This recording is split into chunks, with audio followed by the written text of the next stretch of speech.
Hola a todas y a todos quienes se estén conectando en este momento para este conversatorio que de verdad es muy, muy importante, que me complace mucho estar justamente hoy en este Conversemos, como le hemos llamado, Conversemos TV. Déjenme decirles que tenemos un Conversemos WhatsApp, que es como una especie de programa radial donde hacemos un diálogo permanente con compañeros y compañeras desde los territorios, tratando la problemática específica de los territorios, allá en los espacios territoriales o en las comunidades en general. Y tenemos esto, lo que le llamamos Conversemos TV, que entre otras, pues es poder hacer este tipo de foros, de diálogos, de temas importantes, de temas trascendentales, de la coyuntura política, de la vida nacional. Y hoy de verdad que vamos a abordar un tema bien potente, bien poderoso, es el tema sobre el fascismo. Por eso tenemos unos invitados e invitadas de lujo. Damos 2 minutos para empezar todo este conversatorio, todo este debate, todo este intercambio para quienes se estén conectando en este momento y dar esa espera de 2 minuticos, repito, 2 minuticos para que las personas que nos quieran acompañar en este momento se puedan conectar. Ya enseguida les estaré presentando también nuestros invitados e invitadas.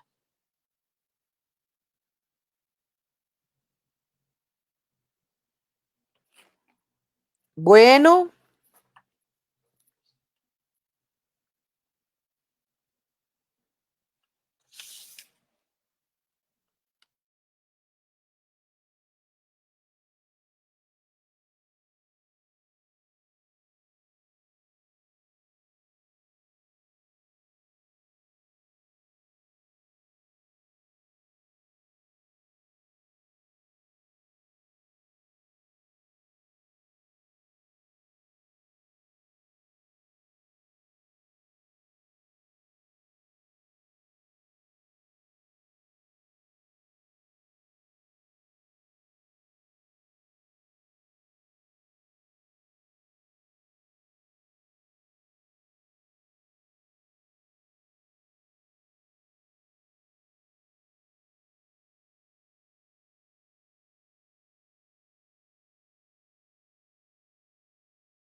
bueno, hola de nuevo a todas las personas que están conectadas en este momento, por acompañarnos. Muchísimas gracias. Un abrazo amoroso por estar en este espacio. Yo insisto en que hoy es un momento especial porque vamos a abordar un tema que para Colombia reviste mucha importancia en este tiempo.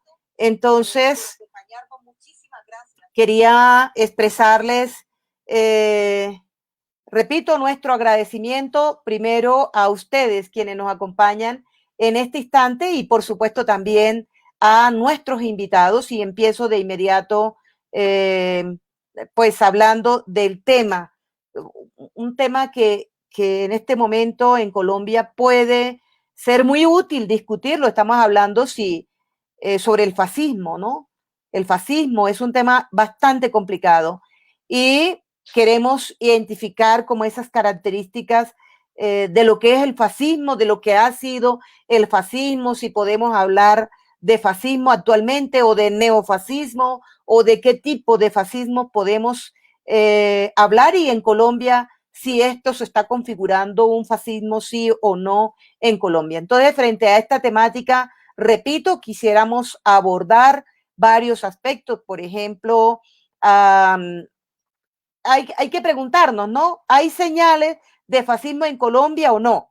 Tenemos en cuenta que hay un auge de la violencia institucional racista, clasista, machista.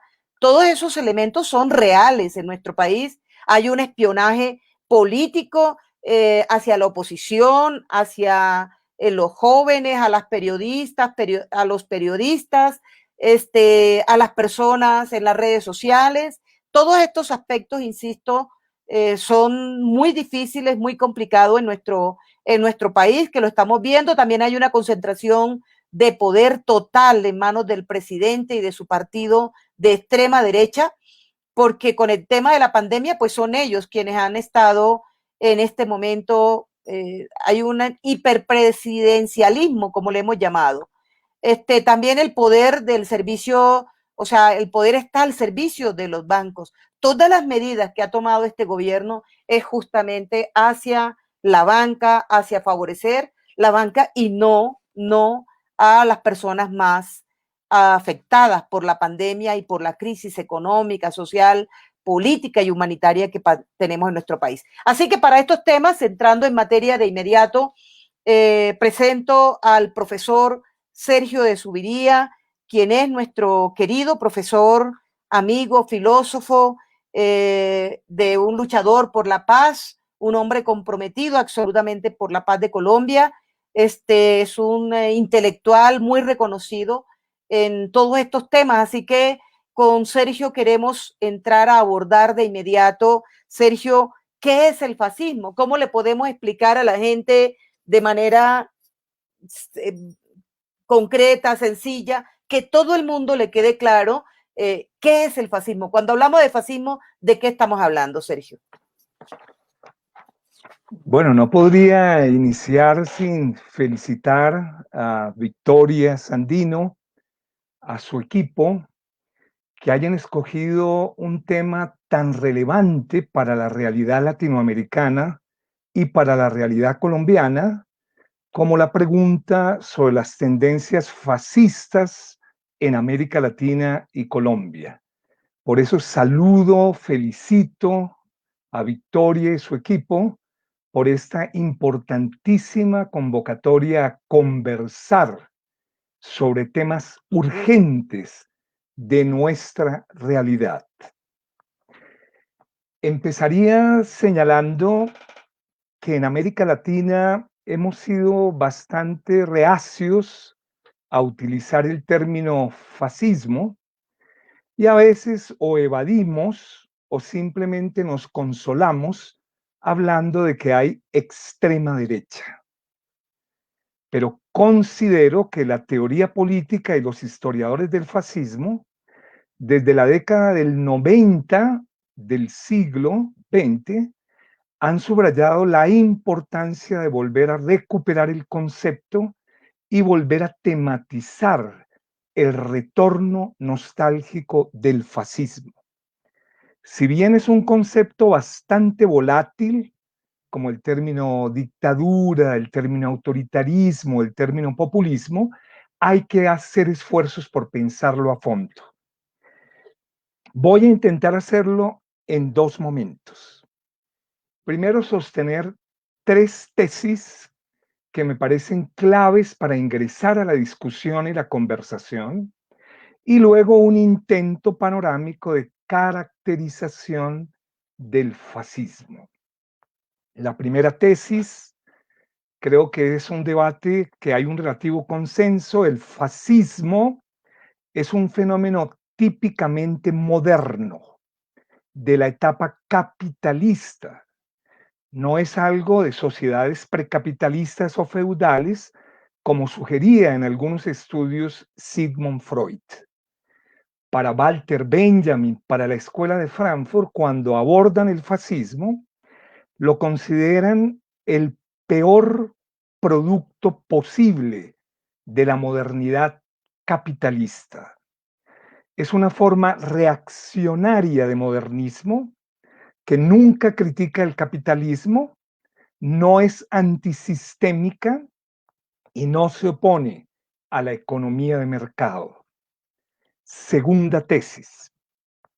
Es un fenómeno global, transnacional, que adapta y se adapta a sus variantes nacionales, Casi podemos sostener que es una ideología transnacional con ciertos rasgos y particularidades nacionales. Formalmente nace en Italia en el año 1919, pero es interesante que la historia ha señalado que nace simultáneamente en varias partes del mundo. Basta recordar el nazismo en Alemania, el nacionalismo en Argentina, el integralismo en Brasil, el falangismo en España y los leopardos en Colombia. En ese sentido, hay que superar esas visiones que ubican solo el fascismo como un fenómeno europeo de inicio del siglo XX. No, en India va a haber fascismo, en muchos territorios a nivel planetario y en la misma década del 20 del siglo XX. Cabalga sobre matrices culturales, como lo señalaba ya claramente Victoria, históricas profundas, como el racismo, la xenofobia, el patriarcado y el imperialismo colonialista. Se monta y cabalga sobre esas matrices profundamente culturales. Y la tercera tesis, hoy, y creo que también desde la década del 90, se ha insistido en un fenómeno muy importante, y es los estrechos nexos entre populismo y fascismo. Por ejemplo, el investigador argentino Finkelstein encuentra que una vez derrotado en 1945, vive en forma embrionaria en los populismos de derecha de posguerra. Quiere decir que se derrota históricamente, pero de alguna manera vive en formas de populismo. El populismo y el neoliberalismo forman parte del mismo proceso de degradación y desfiguración de la democracia. Populistas como Perón, populistas como Getúlio Vargas en el Brasil, primero fueron fascistas y luego se volvieron populistas.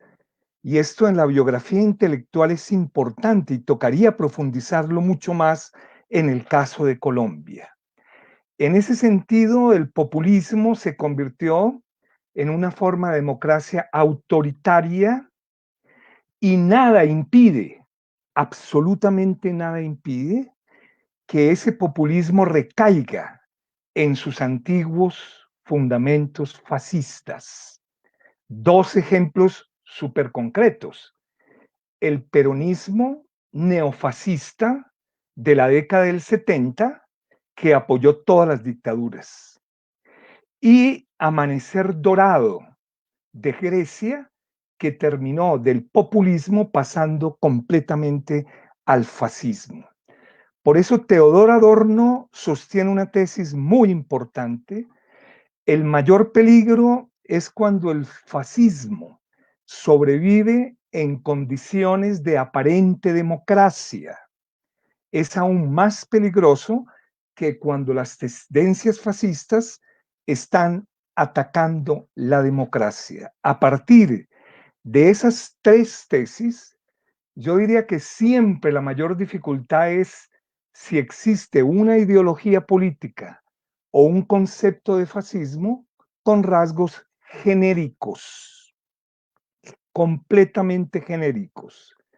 Es conocida la propuesta de Umberto Eco en 1995 de 14 características del fascismo, que si se cumpliera una de ellas, diría Umberto Eco, ya habría una tendencia procesal hacia la fascistización. 1. El culto desmesurado a la tradición. 2. El rechazo a lo moderno. 3. El culto a la acción por la acción. 4. El desacuerdo experimentado como traición. 5. El miedo racista a la diferencia. 6. la apelación constante a la frustración social para movilizar. 7, la obsesión por la conspiración. 8, los enemigos construidos siempre como fuertes y débiles al mismo tiempo. 9, el rechazo del pacifismo como una forma de comerciar con los enemigos. 10, el desprecio por los débiles y el fomento del elitismo. 11, el heroísmo como norma. 12, el machismo como manifestación del armamento acompañado de misoginia y homofobia. 13, un populismo selectivo. Y 14, una especie de meta o neolengua. Es una visión genérica de aproximación al fascismo. Si se cumple cualquiera de unos de esos 14 rasgos, ya podríamos hablar de una tendencia procesual fascistoide. Y hay trabajos en Colombia que utilizan las 14 categorías para hacer análisis contemporáneo. De todas maneras, debemos superar aquellos enfoques de tipos ideales, enfoques completamente generalistas abstractos, para tratar de unir historia real y teoría. El fenómeno del fascismo tiene que tener elementos de continuidad y elementos de discontinuidad, que sería el nuevo fascismo, el neofascismo. Enzo Traverso, intelectual historiador italiano, es tal vez el que más ha trabajado las discontinuidades entre el fascismo clásico histórico y el fascismo contemporáneo. Y señala 6 que sería muy interesante trabajarlas en contextos concretos como los de Trump, como los de Salvini, como los de Bolsonaro y otros líderes de tipo populista fascista muy característicos. 6 de esos rasgos. El primero, el fascismo actual ha perdido ese impulso vital utópico que caracterizó a sus ancestros. Ya no se sienten una revolución, sino se sienten una restauración. 2, la fuente pulsional se ha acentuado tratando de manipular y movilizar los instintos vitales de una personalidad autoritaria, una mezcla muy importante entre frustración, debilitamiento del yo y goce con la propia sumisión, lo que la escuela de Frankfurt va a llamar con Reich la personalidad autoritaria masoquista. Tercero, no oculta nunca su pasión por medidas autoritarias y violentas. Cuarto, el antisistema hoy no lo despliega tanto la izquierda como la derecha. Quinto, el líder no es el líder carismático de Max Weber, sino es el líder Uribe, el líder Berlusconi, que es un líder a distancia, pero que cultiva en su simplificación también de alguna manera la acción por la acción inmediata. Y sexto, que el actual fascismo está ligado a los procesos de descolonización y colonización como un componente bastante importante. Para terminar, solo haría un pequeño homenaje a Antonio Gramsci, que en sus textos sobre socialismo y fascismo también señaló 2 elementos que me parece que habría que desplegar y desarrollar más en todo ese conjunto de instituciones de Antonio Gramsci. La primera, el típico líder fascista es un líder concretista, cuya característica siempre es simplificar los problemas de lo real y tener un discurso anti-intelectual. Hay que priorizar la acción violenta, inmediata, y se opone a cualquier discurso emancipatorio para crear siempre un tipo de modernidad totalitaria. Y una segunda, que creo que ha sido muy trabajada en los estudios contemporáneos, que es lo que Gramsci llama la función fascista misteriosa con la psicología de la guerra, ¿no? Y es que todo líder fascista considera que lo más importante que ha vivido es la guerra, la violencia. Hitler y Mussolini señalaban en su autobiografía que lo más importante de su existencia era lo que habían aprendido en la guerra. Hay que seguir preservando siempre la guerra, la violencia y la represión para tener una vida con sentido, utilizando binarismos muy tradicionales, nosotros ellos, civilización barbarie, pueblo, enemigos. Y un elemento muy típico también del fascista y del líder fascista, la idea de un ejercicio sacrificial de la violencia a través de un líder profético y de un pueblo que responde a él, que no solo ve enemigos, sino también dentro de ellos y por fuera. El enemigo debe ser siempre deshumanizado al extremo. La deshumanización cada vez mayor de la figura del enemigo. Muchísimas gracias.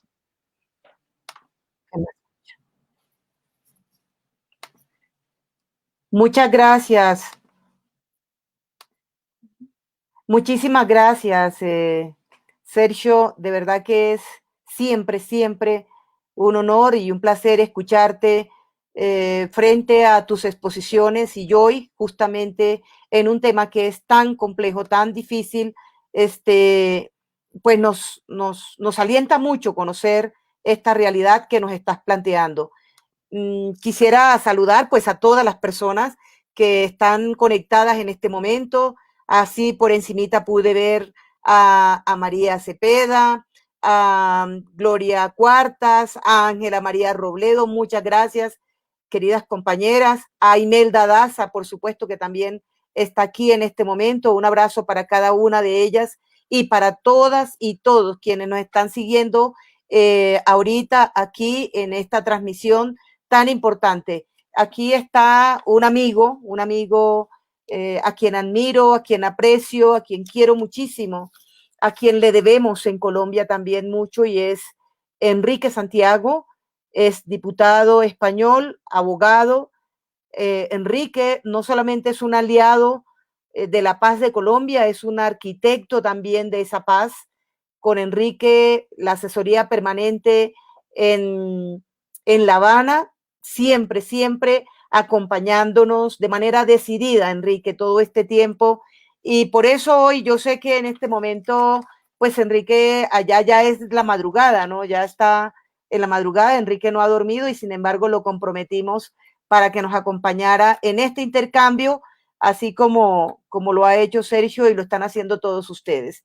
Entonces, la metodología tal como la vienen viendo, escuchamos a los expertos y a la experta o a este intercambio tan importante y a continuación pues queremos interactuar con las personas que están en línea, quienes quieran poner su opinión de manera respetuosa, también la vamos a escuchar y la vamos a intercambiar, quienes tengan sus preguntas, igualmente las pueden realizar y estoy segura que Enrique sigue despierto y nosotros y nosotras también estamos despiertas, así que podemos interactuar, intercambiar y qué bueno que de aquí pueda salir una reflexión profunda de la realidad que vive Colombia, pero también América Latina y el mundo. Entonces, Enrique, con esto, una pregunta. ¿Qué fue el fascismo en España? ¿Cómo se pudo caracterizar esto? Y sobre todo, ¿qué significó o qué significa ser comunista en una época o etapa de fascismo? Bueno, buenas tardes a todas, a todos. Muchas gracias, Victoria, por darme esta oportunidad. Un placer estar con la periodista Sara Tufano, con el doctor Zuviría, con el profesor Zuviría. Evidentemente el fascismo ha sido un arma que se ha utilizado constantemente por las burguesías nacionales contra los avances de las clases trabajadoras.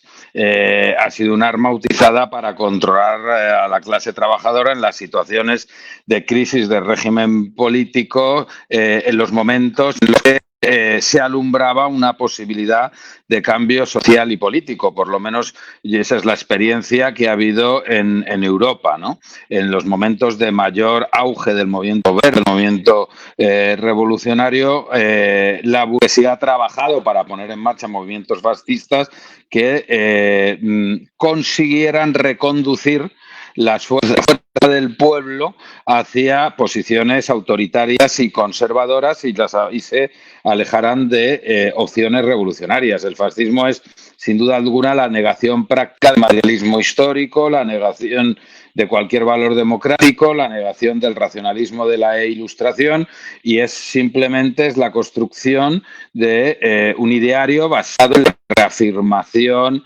acrítica de valores de la tradición, de la jerarquía, de la autoridad, sin contemplar ninguna opción de progreso. El fascismo es la búsqueda de un espacio primario, simple, de protección ante posibles cambios sociales, ¿no?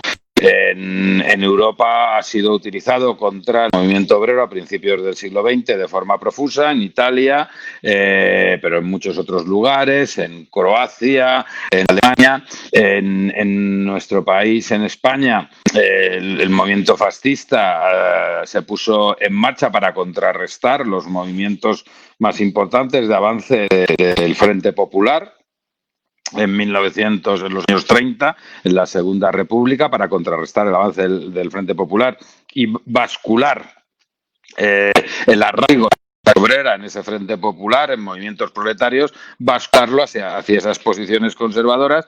Y más recientemente en Europa pues hemos vivido un importante auge de los movimientos fascistas, calificados de formas diferentes, pero desde el final de los años 90, pues un auge del Frente Nacional en Francia, coincidiendo además del fascismo, del neofascismo en Europa, coincide con la desaparición del bloque socialista y la desaparición de esa opción de construcción de sociedades socialistas en el este de Europa, ¿no? Surge primero con fuerza el Frente Nacional en Francia, que arraiga además en distritos electorales que hasta ese momento habían sido distritos electorales preponderantemente de la izquierda y dentro de la izquierda del Partido Comunista.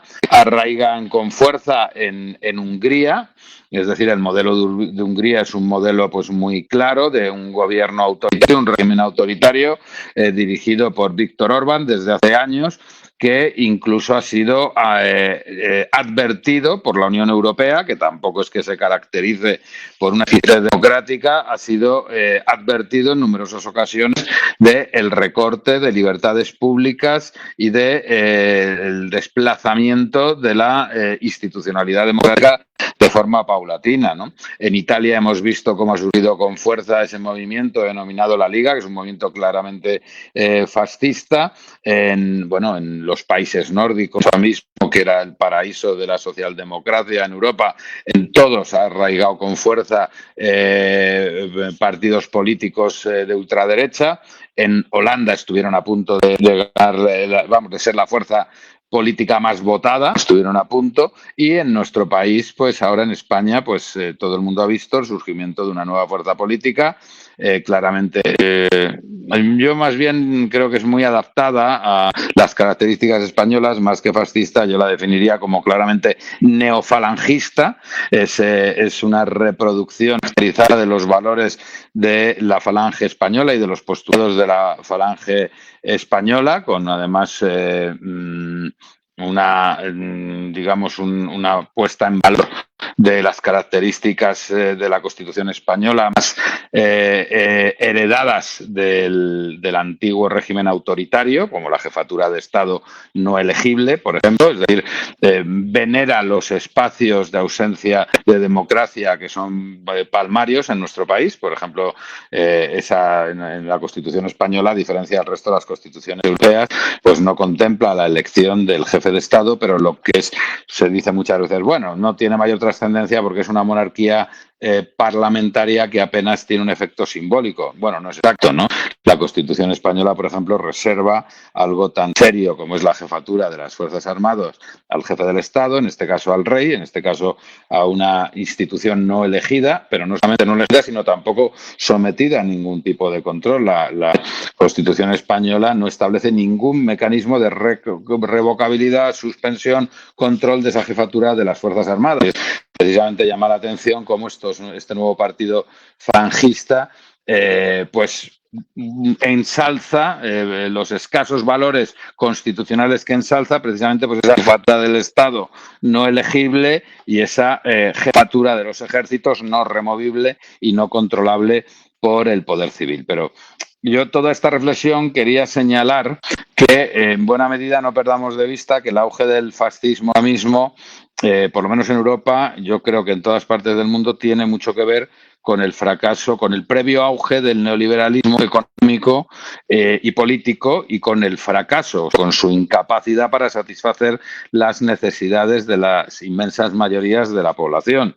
Es decir, las masas de trabajadores y trabajadoras que no ven cómo en esta sociedad cada vez más globalizada, lo cual también a su vez significa un alejamiento de los valores o la percepción nacional, su sustitución por una visión más internacionalizada, más globalizada, el fracaso a la hora de garantizar recursos suficientes para mantener una vida digna, especialmente a sectores populares y muchas veces sectores obviamente más vulnerables, más excluidos, con menos nivel también cultural en muchos casos, esa frustración, ese miedo a un mundo donde después del auge en Europa del estado de la construcción, del estado del bienestar después de la Segunda Guerra Mundial, de los intentos de construir el estado del bienestar, un estado a fin de cuentas protector de las mayorías y que producía una serie de mecanismos de compensación social de las desigualdades. Lo cierto es que cuando el neoliberalismo va sustituyendo a esos estados sociales del bienestar, va desregulando y por lo tanto va haciendo desaparecer la función reguladora y por tanto protectora del Estado, que va siendo sustituida por lo que los neoliberales llaman las libertades individuales, que no es ni más ni menos que la ley del más fuerte, del más poderoso, del que tiene más dinero, frente a esa situación de desamparo, de miedo hacia el futuro, de pérdida de perspectivas, de pérdida de valores colectivos, arraiga en movimientos fascistas, los movimientos en nuestro país falangistas, que se basan en esos principios muy básicos que he mencionado antes, ¿no? La nación como refugio frente a un mundo, en este caso globalizado, muy desconocido, muy inseguro.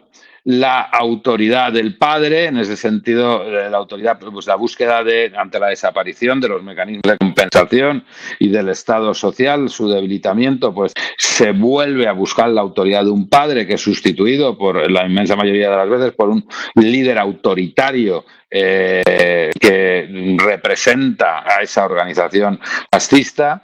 La sustitución de los valores colaborativos y de autogestión social por la disciplina uniforme, obviamente siempre eso muy contrapuesto a la crítica del pensamiento y en general, bueno, pues ir construyendo una sociedad autoritaria, es decir, el auge del fascismo es la constatación de la incapacidad del neoliberalismo de garantizar el bienestar y dar garantías sociales a la población de nuestro país, ¿no?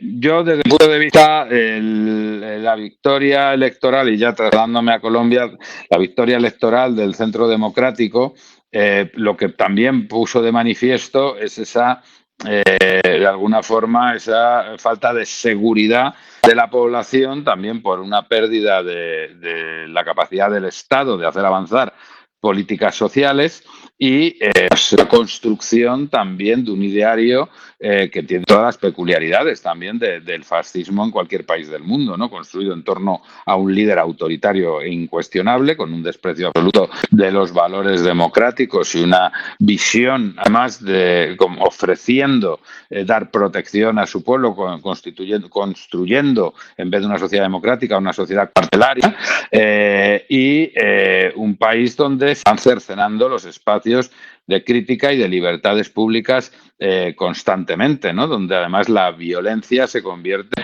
o se mantiene, porque claro, en el caso de Colombia, en el acuerdo de paz se tenía que haber erradicado la violencia como una herramienta de intervención en la política, era uno de los grandes acuerdos, pero evidentemente en Colombia la aplicación del acuerdo de paz, la erradicación de la violencia habría significado la pérdida de una de las armas fundamentales del fascismo, como cualquier otro movimiento autoritario, ¿no? Que es al final la reducción del opositor por la fuerza, a la vista de que es un movimiento que si por algo se caracteriza es por esa negación absoluta de cualquier mecanismo de relación dialéctica y también de cualquier principio relacionado con la ilustración y con la razón, a fin de cuentas, ¿no? Yo creo que la vacuna contra el fascismo es la construcción de sólidas políticas sociales, la puesta en marcha de mecanismos de redistribución de la riqueza y de garantía de acceso a derechos, por supuesto, individuales, pero fundamentalmente colectivos, de derechos sociales y económicos para la inmensa mayoría de la población, y solo en la medida en que se vaya construyendo un Estado social capaz de corregir las dificultades y las desigualdades y se vaya además organizando simultáneamente a los sectores de progreso y los sectores que representan a los trabajadores y a las grandes masas de trabajadores y trabajadoras, y me refiero a todas aquellas personas que viven de su trabajo, eso es a lo que me estoy refiriendo. Si no hay un proceso acompasado, por un lado, reforzamiento de los mecanismos de Estado social y, por otro lado, de articulación de la sociedad civil en torno a organizaciones políticas o sociales capaces de impulsar esa construcción del Estado social, de un Estado cada vez más redistributivo, de avanzar en políticas socializantes. Si eso no se consigue poner en marcha, pues tendremos muchos años, muchas décadas de fascismo, ¿no? Hemos visto lo que ha ocurrido en los Estados Unidos. Estados Unidos está en un momento político de gobierno por una fuerza política, por un movimiento político absolutamente fascistoide, cuando menos, autoritario, con un desprecio absoluto a cualquier mecanismo de protección social y de garantías de bienestar colectivo, y con una tendencia escalofriante al recurso a la violencia y a la limitación de los derechos más fundamentales, ¿no? Esa es la perspectiva que tiene esta civilización si no es capaz de garantizar valores colectivos y de construir procesos sociales, de garantía de derechos sociales, amparados por organizaciones sociales y políticas sólidas que impulsen esos procesos, ¿no? Ese es mi punto de vista. No me extiendo más. Muchas gracias, Enrique. Muchísimas gracias. Nos has dado todo un panorama de lo que ha sido el fascismo en Europa, en España concretamente. Y claro, estás hablando de una situación tan importante justamente a propósito de lo que en Colombia, pues estamos, no solamente en Colombia, en el mundo, ¿no? Hablando de la vacuna. La vacuna contra el fascismo es, como lo has dicho tú, un Estado sólido, sobre todo sólido, pero sólido en las políticas sociales, de garantía de los derechos sociales, un Estado garantista, ¿no? Donde las fuerzas sociales, las fuerzas del movimiento social puedan incidir en la construcción de la democracia, puedan incidir en la construcción, para nuestro país sería en la construcción de la paz luego de tantos años de violencia. Bueno, a mí me complace seguir aquí. Yo estoy muy contenta de contar con esta audiencia que tenemos, de las personas que nos están acompañando, que nos están siguiendo, que están haciendo sus comentarios, que están dando sus opiniones y y por supuesto seguir invitando a que se sigan conectando y que hagamos este diálogo tan importante de un tema crucial en la vida política de nuestro país, del continente y por supuesto que del mundo. Me complace enormemente presentar a esta mujer joven. Estoy hablando de Sara Tufano. Sara es feminista y bueno, somos colegas porque Sara es una socióloga, no soy pretenciosa. Sara, soy una socióloga en formación y así que estoy aprendiendo mucho también de ti. Y además es una investigadora de conflicto y la paz, columnista, escribe lo que dicen hoy las personas jóvenes o los millennials, es una generadora de opinión. Eso es Sara Tufano, una mujer muy joven. Y repito, Sara, como otros, por ejemplo, Petro, la misma periodista María Jimena Duzán, han venido hablando de elementos de fascismo, o han venido hablando de expresiones de fascismo en Colombia. La pregunta es, Sara, ¿podemos hablar de un fascismo a la colombiana, de un fascismo a la criolla? Te cuento que antes de darte la palabra ahorita, que estaba hablando Sergio y que estaba hablando Enrique, cuando daba las características de lo que es el tema del fascismo, a mí realmente se me ponía la piel de gallina en torno a las similitudes que hay muchos aspectos con la realidad colombiana. Entonces, pregunto, ¿se puede hablar de un fascismo a la colombiana? ¿Se está configurando ese fascismo? O tú, bueno, ¿qué opinas al respecto? Bueno, primero que todo, buenas noches a todos y todas. Un saludo muy especial a todos ustedes y sobre todo a Victoria, pues por la invitación. Muchas gracias. A mí me parece, antes que todo, antes de entrar en el tema, pues me parece muy importante estar aquí con ustedes porque ustedes participaron en la construcción del acuerdo de paz. Pues Victoria y Enrique directamente en la mesa de negociaciones y el profesor Zuviría participó en este ejercicio de interpretación histórica que fue el libro sobre la Comisión Histórica del Conflicto y sus víctimas. Me parece muy importante estar aquí con ustedes porque es justamente, estamos viendo un gobierno que está negando ese acuerdo y está negando de alguna forma las causas que allí se establecieron sobre el origen del conflicto. Entonces lo que está pasando nos demuestra de alguna manera que esos elementos que todos estos académicos habían señalado pues como origen del conflicto aún persisten y que incluso se están exacerbando. Entonces la pregunta es justamente si esta ofensiva contra el acuerdo de paz puede ser considerada como una ofensiva fascista y si sí, es también entender por qué no se ha identificado antes como tal y también entender, que me parece muy importante, es cuáles son los elementos que nos impiden nombrar nuestra realidad o lo que nos está pasando como nación, nos impide nombrarlo como un proceso fascista, un proceso de fasticización. Entonces, bueno, ya el profesor de Zuviría lo explicó muy bien en términos teóricos que en efecto aquí en Colombia hubo ciertas manifestaciones de carácter fascista, sobre todo en los años 30. Pero yo quisiera hacer como una reflexión sobre el presente, ¿no? Entonces, mi reflexión, que a la final termina siendo también grandes preguntas o algunas preguntas sobre las cuales pues hay que seguir reflexionando. Entonces, lo primero que a mí me llama la atención es porque si vemos en los elementos del gobierno Uribe, vemos elementos en el gobierno Uribe, vemos elementos en el gobierno de su pupilo, en el de Duque, vemos elementos parecidos, porque, o sea, ¿qué es lo que hace, qué es lo que cambia, qué es lo que hace que alguien como María Jimena Duzán, que es una periodista muy reconocida, que no es precisamente ninguna comunista ni nadie de izquierda, cómo es que ella empieza o ella nombra a Uribe como un fascista y este gobierno como fascista? Si justamente veíamos esos elementos en el gobierno anterior.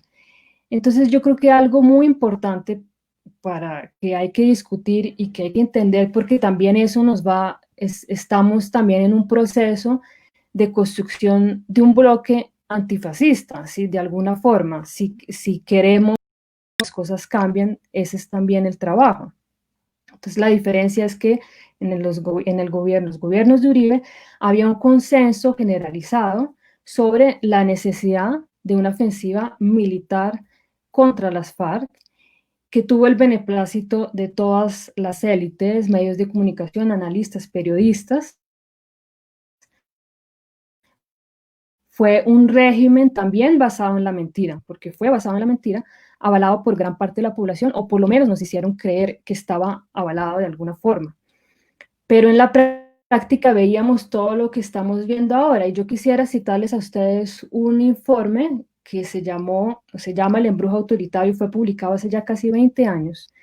Quisiera leerles, la Plataforma Colombiana de Derechos Humanos, Democracia y Desarrollo hizo un informe a un año del gobierno de Uribe, y en uno de los artículos del informe, el colectivo de abogados José Alvear Restrepo advertía que las reformas constitucionales efectuadas o previstas hasta ese momento por el gobierno Uribe se proponían modificar la estructura misma del Estado, incluida la administración de justicia, afectando los avances constitucionales de la Carta del 91, recortando elementos del Estado social de derecho y buscando colocar todas las instituciones, incluso la rama judicial, bajo la dirección del Ejecutivo. Reforma política, reducción del Congreso, supresión de organismos de control como las personerías y las contralorías y reforma a la administración de justicia, en función de profundizar el conflicto, de involucrar a la población y a todas las instituciones en la llamada guerra contra el terrorismo y guerra contra las drogas. ¿Qué vemos nosotros casi 20 años después y a 2 años de haber iniciado el gobierno Duque? Vemos algo muy parecido. Inclusive la revista Semana, que también tuvo un cambio muy drástico en estos 20 años, hace unos días dijo de manera cínica que Iván Duque se estaba quedando con todos los factores de poder, con la Fiscalía, la Procuraduría, la Defensoría, la Contraloría, y que también tenía en la mira el Banco de la República y la Corte Constitucional. Es decir, está siguiendo el mismo camino que siguió el de Uribe.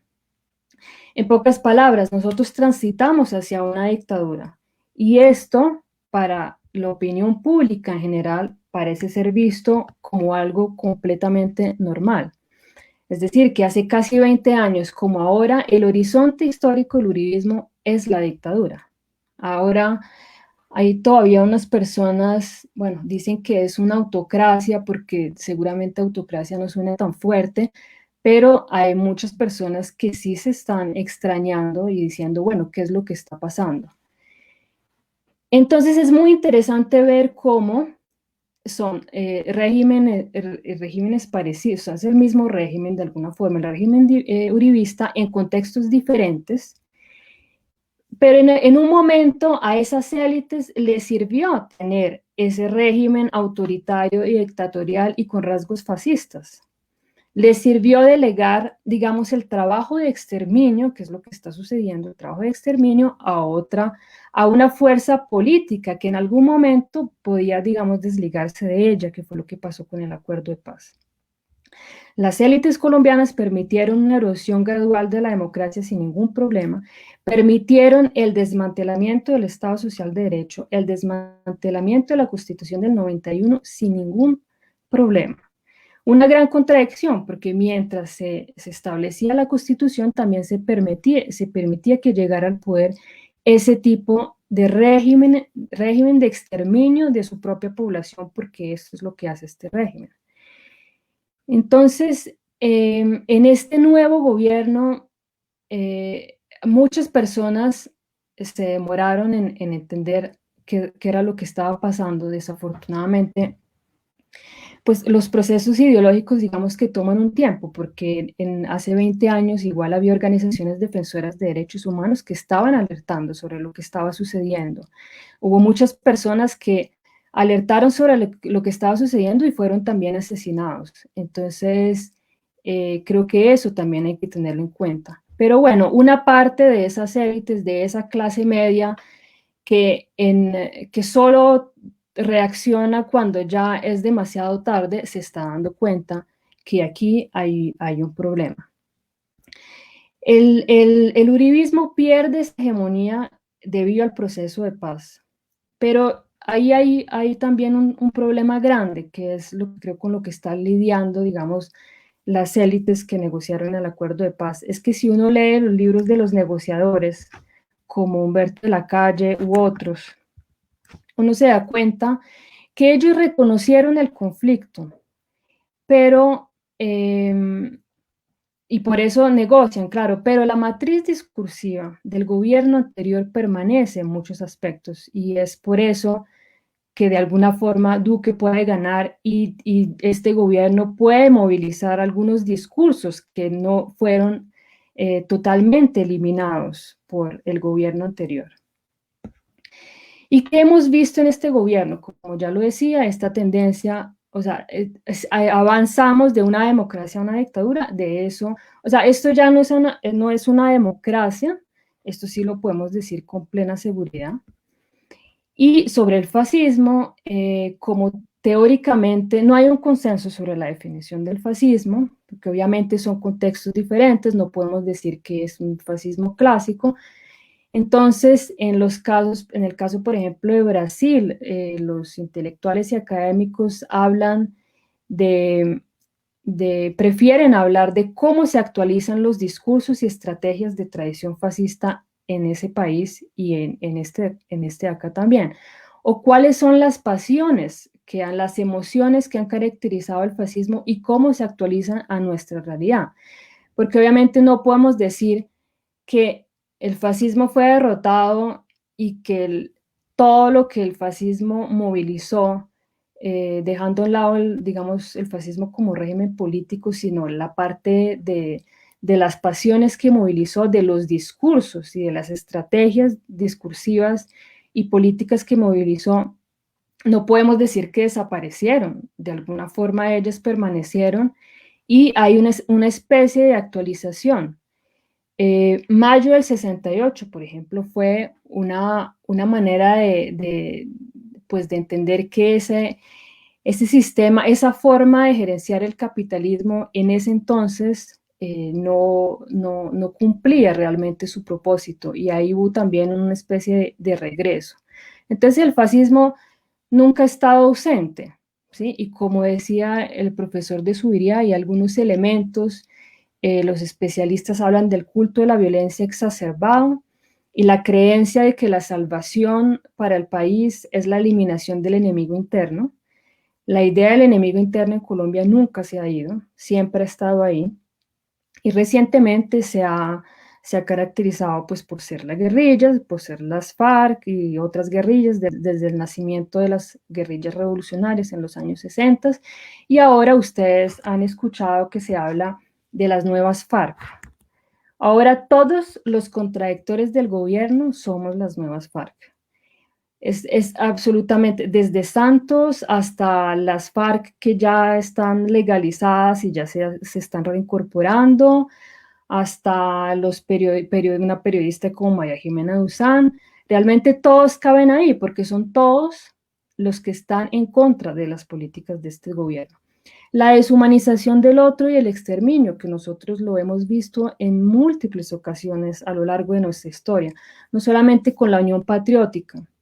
Estaba leyendo el informe del profesor de Zuviría para la Comisión Histórica del Conflicto y ahí cita a Javier Guerrero y él habla de 3 genocidios: la persecución de conservadores entre 1930 y 1938, el aniquilamiento del movimiento gaitanista entre el 48 y el 53, el genocidio contra la OP y el Partido Comunista, y lo que estamos viviendo también es un genocidio contra los excombatientes de las FARC y también contra los líderes sociales. La base fundamental del Estado fascista es la indiferencia también hacia los grupos excluidos. Aquí hay una indiferencia total hacia los homosexuales, hacia las personas trans, hacia los pobres, todos los grupos que han sido marginados, no necesariamente minoritarios, pero que han sido marginados hay una indiferencia total. Una defensa de la familia patriarcal, donde que es el núcleo natural y fundamental de la sociedad, pero patriarcal, familia patriarcal, monogámica, heteronormativa, y basada en rígidos estereotipos de género, y por último, un fundamentalismo religioso. Esos elementos que están tanto que vemos en la experiencia brasileña, los vemos también aquí, y en este gobierno se han exacerbado. La masacre de hace unos días es exactamente eso, es decir, ver a un presidente, ¿sí?, que después de que los policías masacraron a la población que supuestamente tiene que proteger, ponerse una chaqueta de la policía, hacerse la foto con ellos, no tener ningún signo de empatía, una indiferencia total, descarnada hacia las víctimas. Eso es que yo creo que hasta Uribe, él trataba como de mantener las formas, pues por aquello de mantener un poco la hegemonía, pero esto ya es algo descarado. Aquí hay algo nuevo y creo que seguiremos reflexionando sobre esto porque la violencia no ha terminado. Entonces esto me remite a un problema, porque es tan difícil decir que nuestro régimen es autoritario o que incluso esto está transitando hacia una dictadura o que hay elementos, discursos fascistas en nuestra sociedad. Y esto tiene que ver con la característica del régimen colombiano, que se ha dicho que somos la democracia más antigua del continente. Tenemos un régimen civil, hay varios partidos políticos, la prensa supuestamente libre, entre comillas, hay elecciones formales. Hay una imagen institucional muy fuerte de decir, a diferencia, por ejemplo, de otros países del Cono Sur que han tenido dictaduras y a diferencia de Brasil. Esto es lo que explica, por ejemplo, que cuando llega Bolsonaro a la presidencia en el 2019 en Brasil, lo primero que dicen es, este es un gobierno fascista, porque el discurso de Bolsonaro es mucho más explícito, es mucho más violento por ese pasado autoritario de dictadura que ellos tienen y pues que nosotros no tenemos como ellos. Él lo que hace de una vez es retomar ese golpe de Estado del 64. Él lo dice públicamente que el problema de la dictadura fue que no mató suficientemente, o sea, no tuvieron que matar y torturar más gente. Ese fue el problema de la dictadura. Lo dice así, de manera explícita, lo dice en los noticieros, o sea, es normal. Eso es algo que de alguna forma no hay como ese pasado autoritario que un Duque o un Uribe podrían retomar y decirlo de manera descarnada, sin decir obviamente que ellos son mucho más educados o bueno, lo que sea. Y bueno, y la otra diferencia también es que en Brasil, el bolsonarismo, digamos, Bolsonaro llega... Un minuto, querida Sara, un minuto, por favor. El bolsonarismo llega a ocupar un espacio que habían ocupado las élites tradicionales, ¿sí? Entonces es un movimiento de abajo para encima. Nosotros acá en Colombia no. Como lo venía diciendo, si hay, digamos, el autoritarismo y esta tradición fascista y ese discurso fascista siempre ha estado de la mano de las élites tradicionales. Y ya para concluir, que esto nos lleva a un último elemento que también es importante reflexionar, y bueno, ya lo he reflexionado, es la relación entre liberalismo y fascismo. Como ustedes saben, por ejemplo, teóricos neoliberales que han elogiado la dictadura de Pinochet, ¿no? Eso también es muy, muy conocido. Entonces, como conclusión, yo creo que si hace un año todavía había políticos que pensaban que con Duque se podía negociar y se podían hacer pactos y se podían hacer consensos, un año después vemos que eso ya no es posible. Y que creo entonces que la pregunta es ahora, bueno, ¿cómo nos vamos a unir? ¿Cómo vamos a crear un frente antifascista, un frente democrático para poder pues acabar con esta fase de violencia exacerbada y con esta destrucción del acuerdo de paz que estamos viviendo y que se va seguramente a exacerbar mucho más? Muchas gracias, querida Sara. De verdad que hoy esta conversación ha sido pues toda una cátedra realmente de lo que es el fascismo, no solamente en Colombia, sino, o lo que podría ser el fascismo en Colombia, sino lo que ha sido en el mundo, toda esta diserción alrededor de la parte conceptual, filosófica, como la que ha hecho el profe. Tenemos varias inquietudes, entonces ahorita les quiero pedir el favor a cada uno de los tres y es que hagamos una intervenciones cortas frente a las preguntas. Yo voy a hacerles varias que nos han hecho llegar, que las han compartido en las redes y así sucesivamente ustedes van viendo cuáles consideran que las pueden contestar. Entonces, hay unas, les leo aquí. Maestro de Subiría, ¿puede haber modernidad sin fascismo? Esa es una allí que plantea otro, dice, populismo, democracia autoritaria no es una contradicción en los términos. Otra que plantean, ¿qué relaciones puede existir entre el desarrollo del fascismo en España y Colombia a partir de las relaciones de Laureano Gómez y la dictadura de Franco, por ejemplo? Hay otra, ¿cómo articular la resistencia sin ser o sin que sea funcional al poder? Bueno, ¿cómo puede la sociedad cambiar este concepto del fascismo, que no es nada nuevo y que se mantiene en pleno siglo XXI? Y una final por aquí, ¿qué vence o sea, qué es lo que hace vencer al fascismo? ¿Cómo se vence el fascismo? ¿Cómo afecta el fascismo a los movimientos sociales? Y me dicen otra frente a las comunicaciones que me parece importante que se aborden. ¿Cuál es el papel de la comunicación en el fascismo? ¿Las TIC pueden estar impulsando el fascismo en Colombia? Entre otras preguntas, quisiera dejarles esas inquietudes. A ver ustedes qué opinan.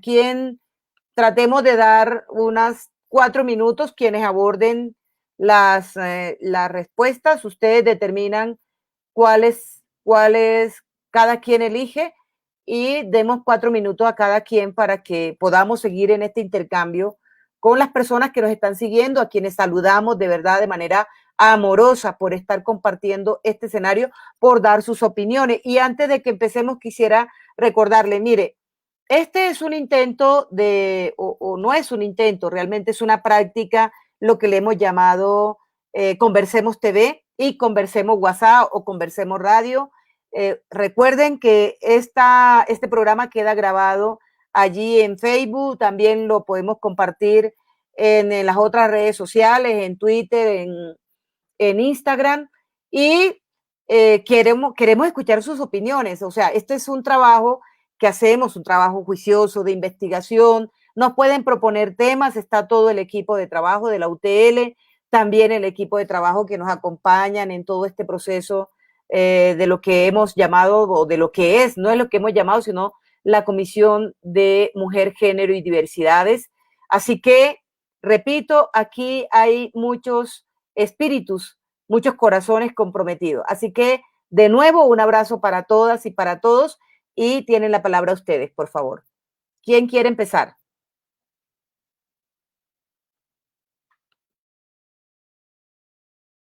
Sara, empieza si quieres.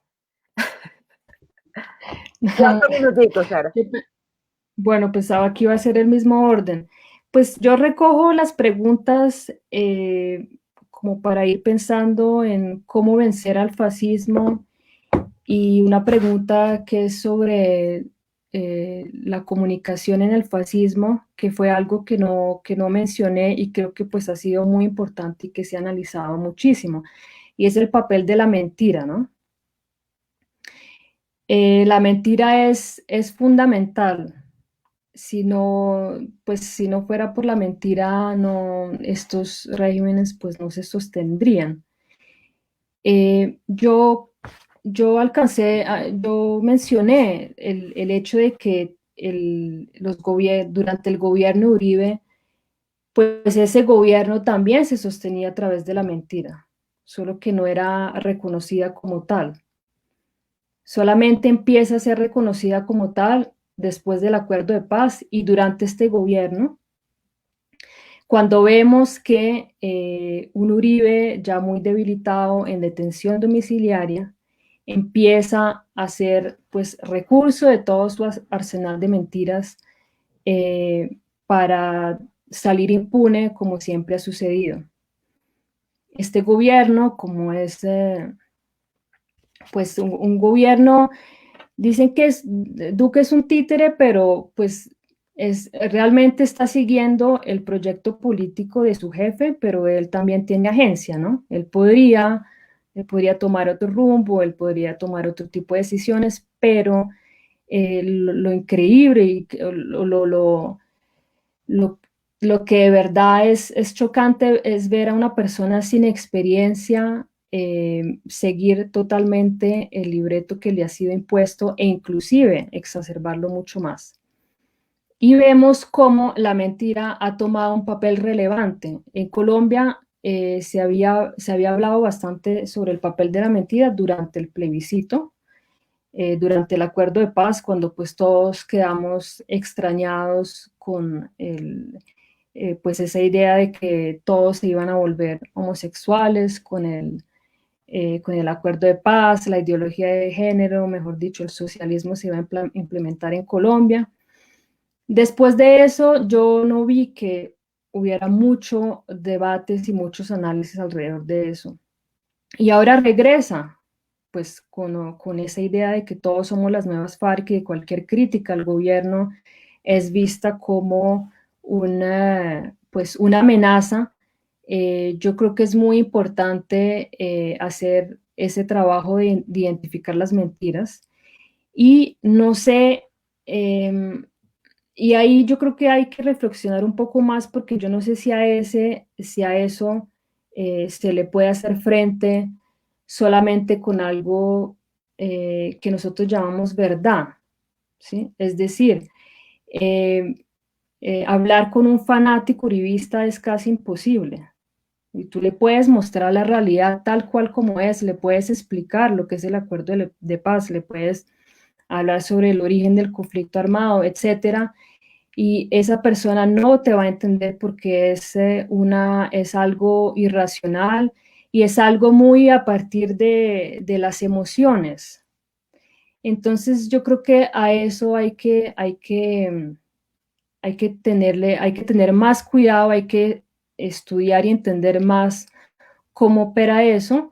Y finalmente, además pues de ese proceso de entender cómo es que se han arraigado tanto las mentiras aquí en Colombia, lo importante yo creo, ya para finalizar, seriamente es construir un frente, un bloque histórico, como lo llaman algunos, un frente democrático muy amplio, y eso se va a ir haciendo en la medida en que la gente se dé cuenta que realmente de nuestra democracia está siendo destruida y está siendo amenazada.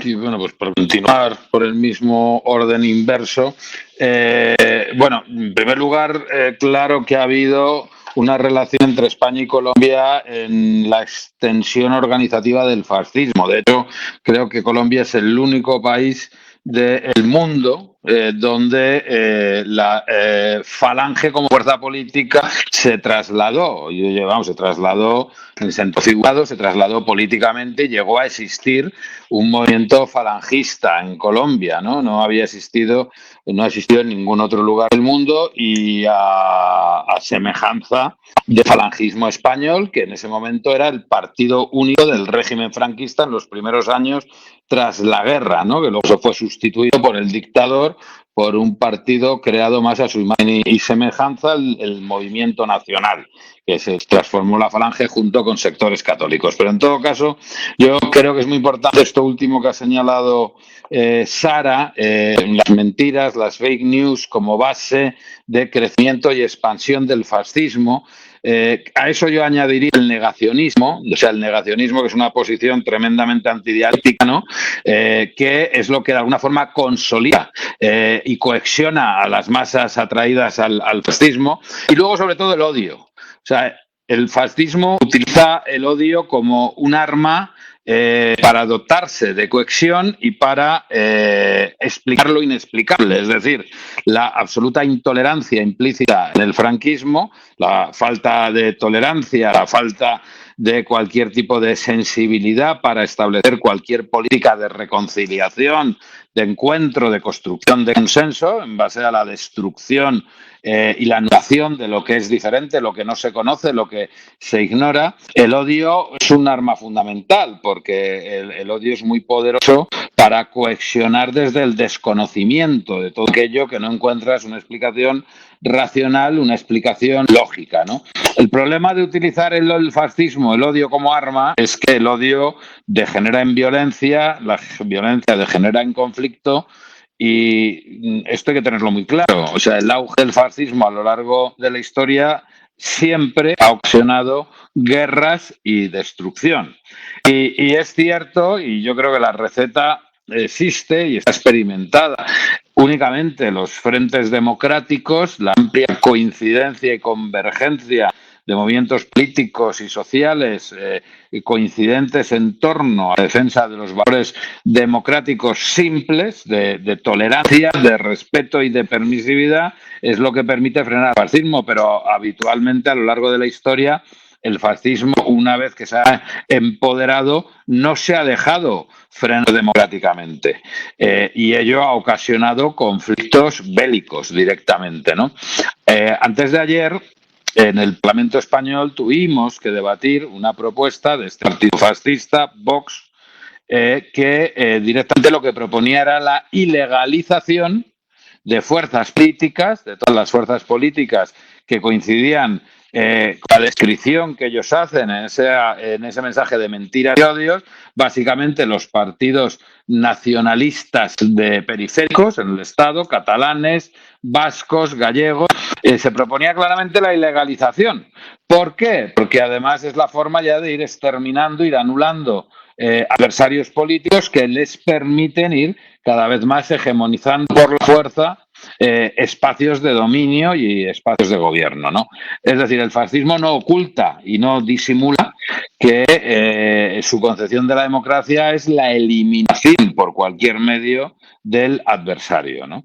Entonces, bueno, esto quiero decir que la humanidad tiene suficientes experiencias históricas como para que nadie se llame a engaños, nadie se sorprenda y nadie diga, cuando ya la bestia sea imparable, nadie diga que no sabía lo que iba a ocurrir, ¿no? Entonces ahora, cuando hay que combatirlo, ¿no? Nada más. Muy bien, estimado Enrique y también Sara. Además de las preguntas que han hecho, estimado profesor Sergio, ahí la gente está también opinando sobre el cuidado que hay que tener en los conceptos, o sea, fascismo, si el tema de la restricción de la democracia conduce al fascismo, si las dictaduras militares o civiles conducen al fascismo, si el populismo se puede confundir con el fascismo. No sé si también podría en este momento abordar un poquito frente a ello. Por favor. Yo diría que una de las formas de evadir el fenómeno del fascismo fue considerar, como dice Sara, que el liberalismo no tenía nada que ver con el fascismo y que la modernidad tampoco era responsable del fascismo, que el fascismo era una anomalía, que el fascismo era una especie de excepción, una pequeña equivocación. En ese sentido, los trabajos de Frankfurt y los trabajos de Foucault y todo van completamente en contravía de eso. Y es que uno puede encontrar nexos entre liberalismo y totalitarismo, y puede encontrar nexos entre la modernidad y el fascismo, poco cepillando la historia a contrapelo. Por eso podemos decir que sí hay posibilidad de modernidad sin fascismo, pero ha habido formas de la modernidad, como las que se construyeron históricamente, que terminaron en el Holocausto, que es la forma exacerbada de la represión, la violencia, el terrorismo de Estado, la exclusión. 2, populismo. Es uno de los temas más importantes, ¿no? El primer régimen populista que llegó al poder es un régimen latinoamericano, ¿no? Y creo que nuestra formación política nos obliga en América Latina a trabajar mucho más el fenómeno del populismo. Por eso Chantal Mouffe y por eso pues toda esa teoría sobre el populismo nos puede señalar uno. Populismo hay de izquierda y también de derecha. En cambio, el fascismo es solo de derecha. Es decir, ahí tenemos también distinciones muy importantes. Pero ¿qué nos ha enseñado el populismo? Oigan algo que es un aprendizaje súper importante, que hay formas de democracia que pueden vivir con autoritarismo. Es decir, que hay tipos de democracia, como por ejemplo la democracia gobernable, la democracia neoliberal, que fomenta el autoritarismo. Por eso hay que también ver qué tipos de democracia existen. Y hay por lo menos 8 tipos de democracia diferentes. Por lo tanto, la democracia neoliberal o la democracia institucional o la democracia elitista conviven y fomentan el autoritarismo. 3, yo creo que lo ha señalado perfectamente, digamos, Enrique.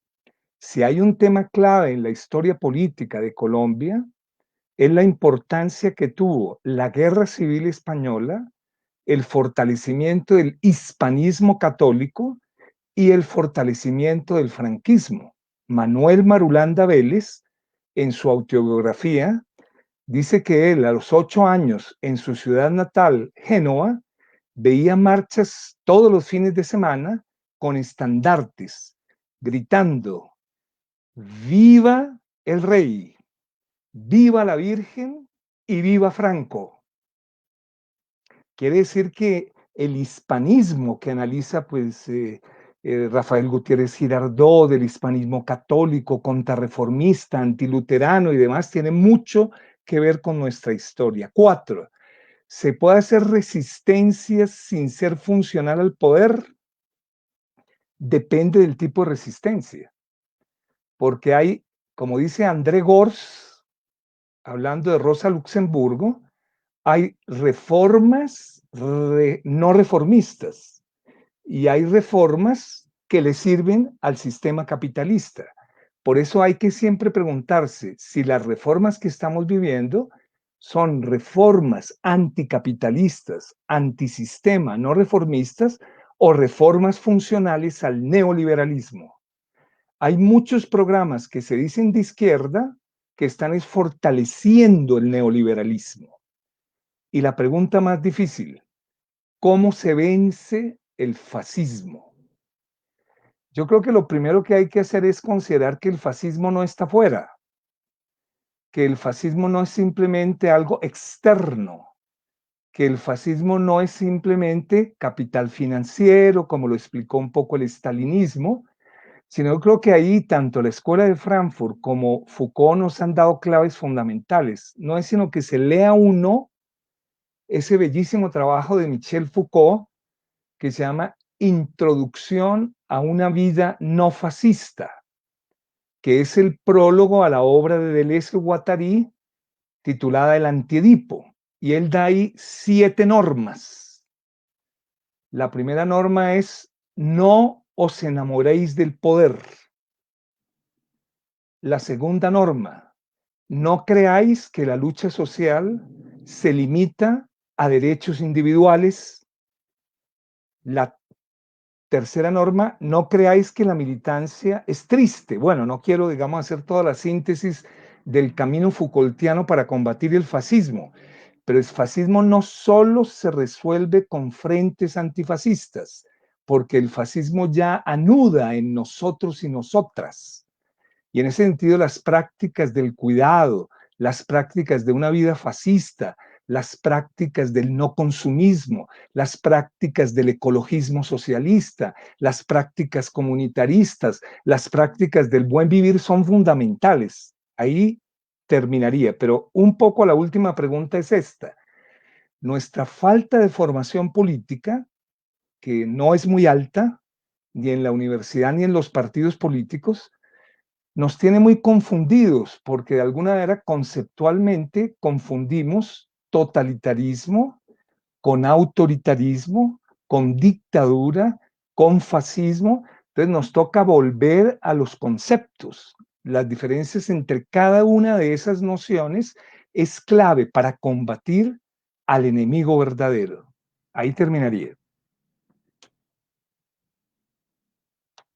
Muchas gracias, profe. Mire, yo ya con la intención de terminar, pero aquí me insisten con otra serie de preguntas y quisiera de manera muy breve para Enrique. Yo sé que estamos abusando y ya son más de las 2, van a ser las 2:30, pero para cerrar, Enrique, aquí hacen una pregunta desde la experiencia de España. ¿Cómo podemos juntar la izquierda y los sectores democráticos para luchar por el poder?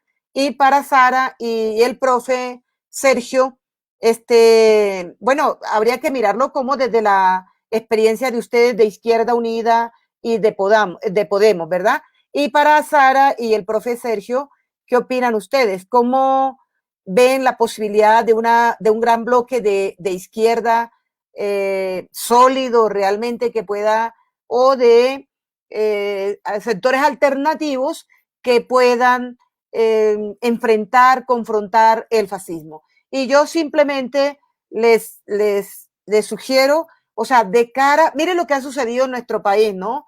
Cuando esperábamos que nos dedicáramos a la implementación del acuerdo de paz, cuando esa era la ruta que teníamos que transitar, hoy lo que estamos viendo es una situación muy particular de radicalismo, de extrema derecha, de odios. Estaba escuchando lo que ustedes estaban planteando, tanto Sara como el profe, hablando y de Enrique también igualmente, el tema del odio y de la irracionalidad para hacer el intercambio, para hacer la discusión, por ejemplo, con cualquier uribista, por decirlo de alguna manera. Entonces, de manera breve, les pido que opinen un poco sobre estas últimas preguntas que le hemos hecho y con eso cerramos.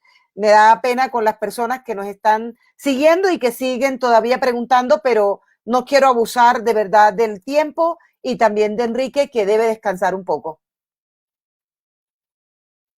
Bueno, muchas gracias. Lo cual yo, para no quedarme dormido, pues contesto el primero, si les parece bien.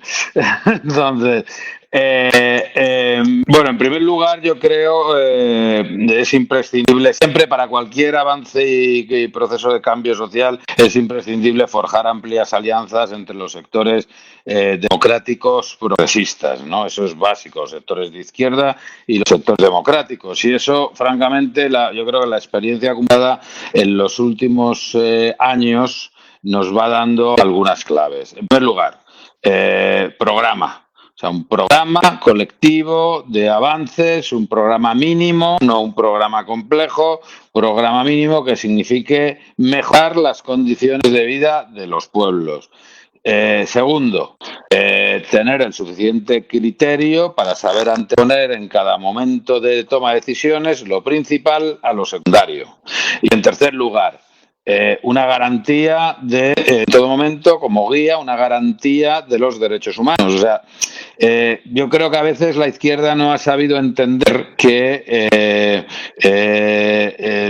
la derrota del fascismo internacional produjo una importante declaración, que fue la declaración la Declaración de los Derechos Humanos. O sea, no habría Carta de los Derechos Humanos si no hubiera sido por la derrota al fascismo. Y ese fue el programa común conjunto de todo el movimiento antifascista mundial al momento que se acabó con el movimiento político más pernicioso y criminal que ha habido en la historia de la humanidad. Es la Declaración Universal de los Derechos Humanos. El cumplimiento estricto y la aplicación de la Declaración Universal de los Derechos Humanos, desde mi punto de vista, se parece mucho al socialismo. En todas sus vertientes, obviamente. No hay unos derechos que nos gustan sí y de otros no. O sea, la Declaración Universal de los Derechos Humanos tiene unas categorías de derechos civiles, individuales y otras de derechos colectivos, sociales, económicos, ¿no? Y yo ahí lo dejo, esas tres claves, ¿no? ¿Quién más sigue? ¿Profe? Bueno. Bien. Yo diría que, digamos, es clave seguir pensando la idea de bloque histórico, pero muy en las raíces de cómo la pensó Gramsci. Yo creo que hay que volver a retomar nuevamente esas notas fragmentarias tan importantes. Él siempre habló de bloque histórico ligado a hegemonía. Entonces, la gran pregunta es, ¿qué es eso de hegemonía, digamos? Entonces uno diría, tomarse el gobierno no es tomarse el poder.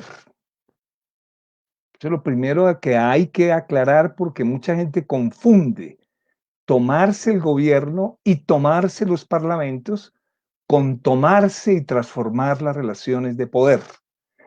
Quiere decir que es una pregunta por el Estado y por el poder. La segunda, hegemonía es un triple movimiento, ¿no? Pero oigan la complejidad de ese movimiento. Alianzas de clases y de sectores. 2, dirección moral e intelectual. Y 3, transformación en los modos de vida cotidianos. Quiere decir que si uno lee eso en clave gramsciana, las lógicas de construcción de hegemonía no las están haciendo los partidos de izquierda institucionalizadas. Y es alianzas de clases sin programa, como dice Enrique, cuando el programa es el alma.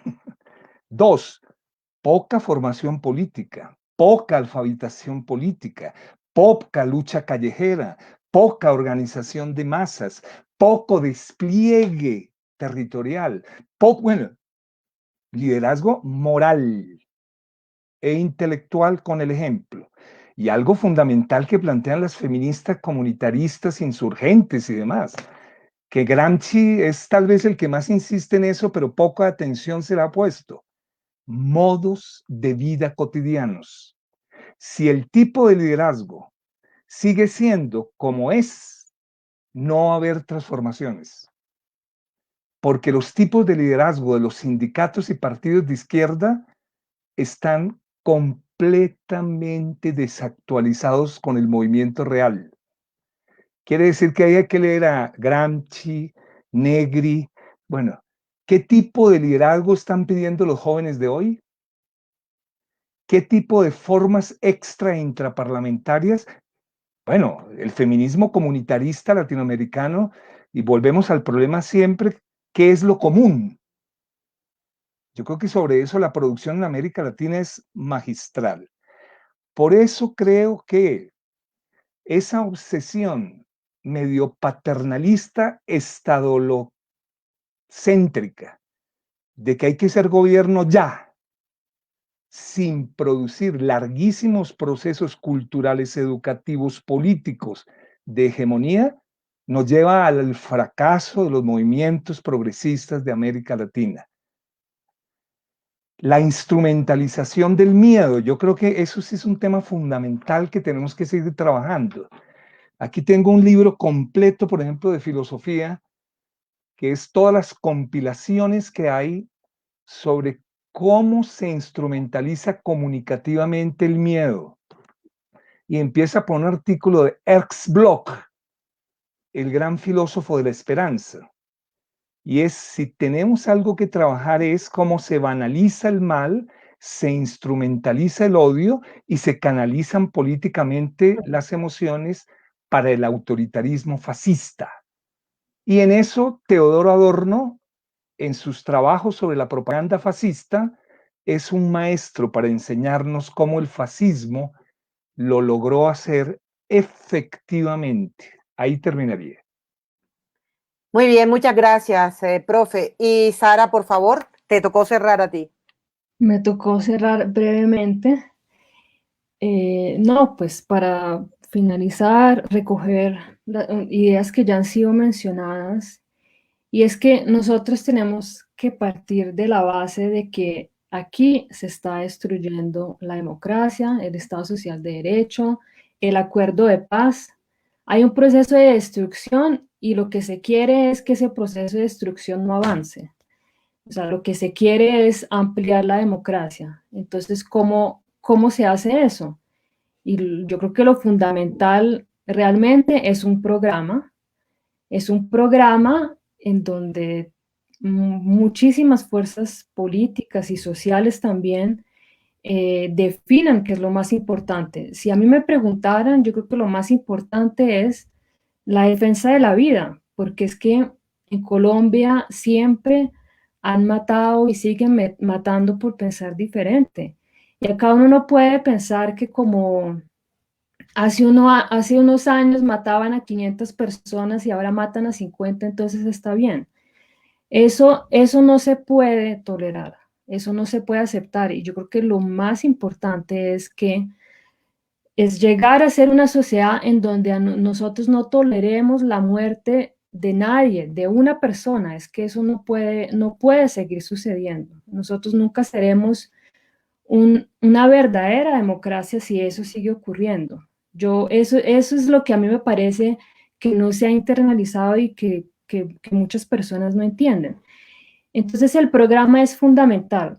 Después tenemos un problema en Colombia que es que nosotros personalizamos la política. Entonces hablamos es de Petro, hablamos es de Fajardo, hablamos es de la calle. Eso no es lo fundamental. Lo importante es el programa. Y yo creo que no lo he dicho públicamente y voy a aprovechar para decirlo, pero si aquí llega una persona que se compromete a cumplir un programa de defensa de la vida y defensa de la democracia y que no es Petro, pues uno vota por esa persona. Es que uno no puede estar personalizando todo y aferrándose a unas personas, pues que en un momento, que igual somos finitos, o sea, lo importante es ir avanzando hacia la democracia. Y si el problema es el personaje, pues entonces pongámonos de acuerdo en el programa.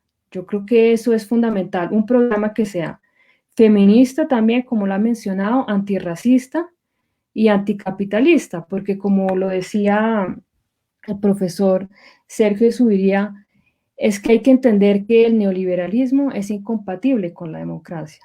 Nosotros en Colombia el modelo económico nunca se pone en cuestión, pero lo que hay que entender es que el neoliberalismo es autoritario y es incompatible con la democracia real. Entonces yo terminaría diciendo que lo importante es el programa y creo que en eso sí podemos trabajar y llegar a un consenso. Muchísimas gracias, miren, a ustedes de verdad, Enrique, un abrazo amoroso. Yo sé que estás trasnochadito completamente, pero esta cátedra, este escenario de debate, este espacio de formación, pues será muy importante igualmente al profe, que sus palabras siempre son sabias, y a Sara, esta polémica, Sara, que se está dando en Colombia. Es muy importante para las nuevas generaciones, para quienes hemos venido para aportar absolutamente todo, hasta la vida misma, hasta la vida, hasta siempre, mejor dicho, por la paz, por la justicia social, por los cambios que tanto requiere nuestra Colombia, por una Colombia feminista, claro que sí, porque el feminismo nos incluye a toda la sociedad, a las mujeres, a las nuevas generaciones, a la juventud. Este programa lo estaremos montando, como dicen ustedes, en YouTube. Allí lo podrán consultar, quedó un poquito largo, pero era necesario hacer este debate tan importante como lo hemos estado haciendo hasta este momento. Esa es la apuesta. Yo estoy aquí justamente por esa misma razón, porque creemos que tenemos que tener elementos de discusión, de debate, de acción y de lucha por la paz. Así que de nuevo, un abrazo para quienes nos siguen en este momento, quienes nos han acompañado. Recuerden que en las redes allí van a conseguir todas nuestras discusiones y no se les olvide proponernos. Ahí estamos para debatir, a las que sea. Un abrazo de nuevo y buena noche, buenos días para ti, Enrique, y duerme un poco. Sara, muchísimas gracias. Profe, hasta luego. Muchísimas gracias.